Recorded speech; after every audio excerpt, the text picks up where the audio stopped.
नमः सरस्वती रूपे नमः सावित्री शंकरी पद्मावती गंगा पद्मावती रूपे षष्ठी मंगल चंडिके श्वेत कमल आसन तेरो श्वेतांवरे तनिधारे तन मन सुनी पावन भयो वीणा की झनकार जनक और जननी मेरे लीजे कोटि प्रणाम आशीष दीजे हर्षिए मैं करूं गुरुगान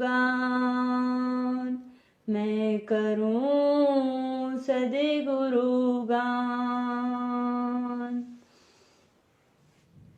गंगा गायत्री गुरु गिरि गोवर्धन गाय गीता ब्रज भूरवे सुता मैं प्रणवं शीश नवाय गुरुर् ब्रह्मा गुरुर्विष्णु गुरुर्देवो महेश्वरा गुरुर्साक्षात् ब्रह्मे तस्मै श्री गुरुवे नमः तस्मै श्री गुरुवे नमः श्री सद्गुरु चरण कमलेभ्यो नमो नमः। बोलिए श्री सद्गुरुदेव भगवान की जय। राधा गोविंद भगवान की जय। जय जय श्री राधे श्याम। प्रिय बंधुओं, कल तक आपने श्रवण किया जो बाबा थे सूर्य प्रसाद, उनके पुत्रों ने श्री शिवलोचन प्रसाद जो थे, उनके एकमात्र पुत्र थे रामाधीन मिश्र जो बाबा के पूज्य पिताश्री थे। उनकी जमीन उनसे छीन ली। इनकी सहज सरलता का उन्होंने पूरा नाजायज फायदा उठाया। इनको तो मानव भौतिकता ने स्पर्श ही नहीं किया था। किसी भी व्यक्ति वस्तु स्थान आदि में इनका किंचित भी आसक्ति नहीं थी।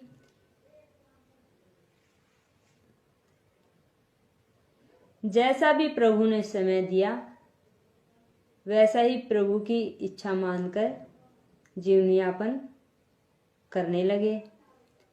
उस समय हमारी पुरातन संस्कृति ये थी कि कोई भी ब्राह्मण वंशज अपने आप स्वयं हल चलाकर खेती नहीं करता था। दूसरे लोगों से ही आधे बाटे पर खेती कराते थे। शास्त्रों में ऐसा उल्लेख है कि हल चलाने से ब्राह्मण का तप तेज नष्ट हो जाता है। इसीलिए कोई भी ब्राह्मण स्वयं हल चलाकर खेती नहीं करता था। इसी मर्यादा का पालन करते हुए यह मिश्र वंश भी अपनी खेती अन्य लोगों से ही कराता आ रहा था। पंडित श्री रामाधीन जी को पैतृक विरासत में जो खेती मिली थी उसे ये भी किसी अन्य किसान से ही कराते थे। हुआ यह कि अपने अनाज के साथ इनके हिस्से के अनाज को भी इनके परिवारी लोग साझेदार से यह कहकर ले जाने लगे कि हम आपस में बांट लेंगे। तुम एक जगह ही तोल दो, और देते एक दाना भी नहीं थे। इस क्रिया से रामाधीन जी की जीविका का कोई साधन नहीं रह गया था। प्रभु कृपा से अच्छाई ये थी कि जब तक इनकी अंक में कोई संतान का प्रादुर्भाव नहीं हुआ था। बस पति पत्नी दो ही प्राणी थे। यथा नाम तथा गुण केवल श्री राम के ही अधीन होकर पत्नी सहित पूर्ण तितिक्षा में जीवन जीने लगे। परिवारी जनों की इस घिनौनी क्रिया की कोई भी शिकवा शिकायत तक किसी से नहीं की। जैसे संतत्व की प्रतिमा आप थे, ठीक पति की छाया की साकार प्रतिमा थी आपकी धर्मपत्नी श्रीमती कौशल्या देवी। अपने परम श्रद्धेय श्री के ही श्रीमुख से सुनने को मिला था कि कल्याणीपुर के आसपास के खेतों में से फसल कटने के बाद गिरी हुई बालों को भी जब किसान उठा ले जाते थे, तब आप उनमें से यत्र तत्र से पड़ी हुई बालों को बीनकर तथा खलियानों के स्थानों पर पड़े रह गए अन्न के दानों को चुन चुनकर अपनी आजीविका चलाते थे। देखिए कितने महान महापुरुष थे हमारे पूज्य पंडित बाबा जी महाराज के पूज्य पिताश्री श्री रामाधीन मिश्र जी की जो इनके हिस्से की जो खेती थी, जो जमीन थी, वो बांटे पर दे रखी थी, और जिनको दे रखी थी उनसे जो इनके जो सूर्य प्रसाद जी की जो पुत्र थे, वो इनके हिस्से का भी अनाज ले आते थे और कह देते थे उनसे कि हम आपस में बांट लेंगे, उनके हिस्से का भी हमको ही दे दो, परंतु इनको एक दाना भी नहीं देते थे। और ये इतने सहनशील, इतने तपों में, गृहस्थ में ही पूर्ण संत थे, परमहंस थे कि जिन्होंने एक बार भी शिकवा शिकायत नहीं की। यही प्रभु की इच्छा समझ अपनी आजीविका, खेतों में जो अनाज जब बीन लेता है किसान, और जो बालें पड़ी रह जाती हैं वो भी जब कोई बीन ले जाता था, उसके बाद यत्र तत्र कहीं कहीं कोई एक आध पड़ी हो उनको बीन कर और उनसे अनाज निकाल कर उससे अपनी आजीविका चलाने लगे।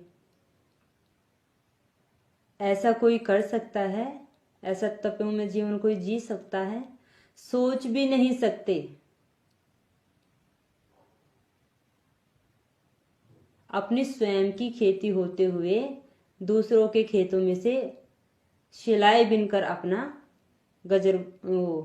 अपना उदर पोषण कर रहे हैं, आजीविका चला रहे हैं।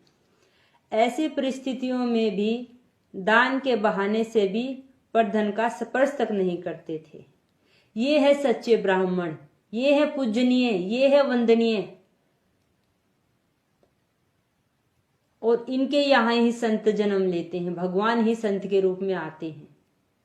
पूर्ण संत ऐसे ही सदगृहस्थों के यहाँ जन्म लेते हैं, पूर्ण परमात्मा। और आजकल के शराबी कबाबी पैसे के मद में चूर, यौन के मद में चूर, माया मोह में लिप्त स्त्री लंपट अपने आप को कहें कि हम ब्राह्मण हैं और हमें पूजो।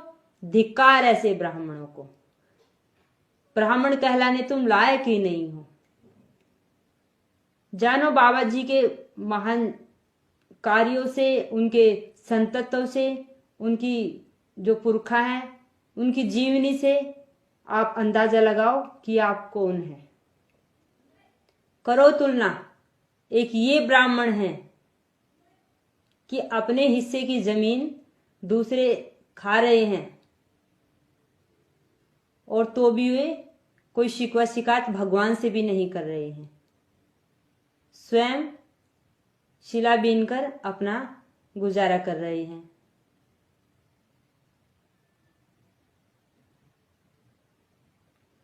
और दान का पैसा लेने की तो बात ही छोड़ो, स्पर्श तक नहीं कर रहे हैं।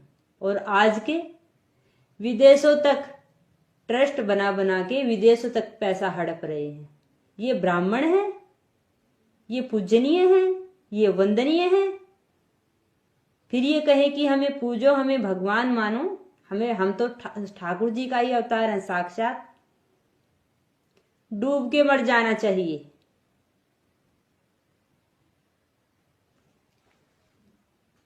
आपकी इस करुणतम दशा को देखकर कुछ ग्रामवासियों ने इनसे पूछा कि पंडित जी, आपके पास तो इतना खेत है कि सैकड़ों लोगों को भी खिला सकते हो, फिर आप इस प्रकार अन्न संचित क्यों करते हो?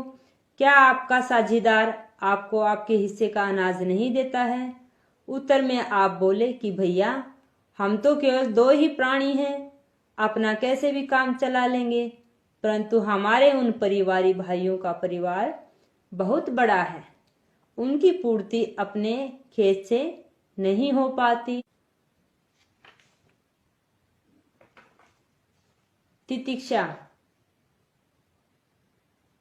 प्रभु द्वारा दिए गए जो भी कष्ट हैं या प्रारब्धवश जो भी हमारे जीवन में सुख दुख आते हैं, उनको संयम पूर्वक सहन करना ही तितिक्षा है। त्याग क्या है? हमारे जीवन में बाहरी जितने भी आडंबर हैं, जैसे धन बढ़ाना, मठ मंदिर आश्रमों का बढ़ाना, ये नहीं कह रहे कि वो छीन रहे हमसे हमारा हक, स्वयं ये कह रहे कि हमने उनको दे दिया है। जब किसी ने पूछा उनसे, भैया आप अपना ऐसे जीवन यापन क्यों कर रहे हैं जब आपकी स्वयं की खेती है, तो कह रहे हैं कि उनका परिवार बड़ा है और हम तो पति पत्नी हैं, अपना जीवन कैसे भी यापन कर लेंगे, हमारा क्या, उनका बड़ा परिवार है तो उनको ज्यादा जरूरत है अन्न की, इसलिए हमने दे दिया है। ये नहीं बोला कि उन्होंने हमसे छीन लिया है। कितने उदार शिरोमणि रहे पूज्य बाबा महाराज के पिताश्री। जब मैं खेत का आधे बाटे का अनाज खाता था, तब मुझे ये शांति अनुभव नहीं होती थी जो आज हो रही है। मिश्र जी की इन सहज साधुता भरी बातों से लोगों को सुख तो मिला, परंतु समाधान नहीं हुआ, बल्कि शंका और भी अधिक बढ़ गई। मिश्र जी को प्रणाम करके सभी लोग उठकर परस्पर चर्चा करते हुए उस व्यक्ति के पास गए जो इनका खेत करता था। पूछने पर उसने सारा हाल कह सुनाया कि मुझसे तो इनके परिवारी भाई लोग यह कहकर सारा अनाज एक साथ ही तुला ले जाते हैं कि हम आपस में वही बांट लेंगे। क्या मिश्र जी को उनका अनाज वे लोग नहीं देते हैं? जब गांव वालों ने पूछा, भाई जिसके यहाँ भांटे पर दे रखी थी इन्होंने जमीन मिश्र जी ने, तो उनसे जाकर पूछा कि भैया आप उनका रामाधीन मिश्र जी को उनका हिस्से का आप अनाज नहीं देते हो? तो उन्होंने कहा कि भैया मेरे पास तो सूर्य प्रसाद के जो पुत्र हैं वो सब ले जाते हैं और कह देते हैं कि भाई हम वही आपस में बांट लेंगे, मेरे को तो पता भी नहीं भाई वो इसको नहीं देते हैं। तो उत्तर में सभी ने साझीदार को सारी कहानी सुना दी। सुनकर बेचारा साझी बहुत दुखी हुआ।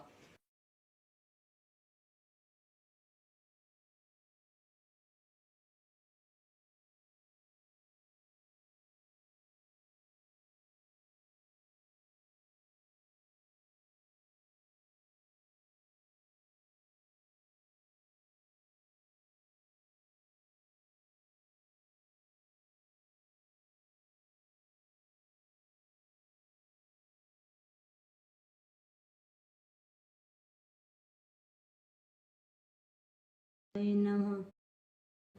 परम कृपालवे श्री सद्गुरु भगवते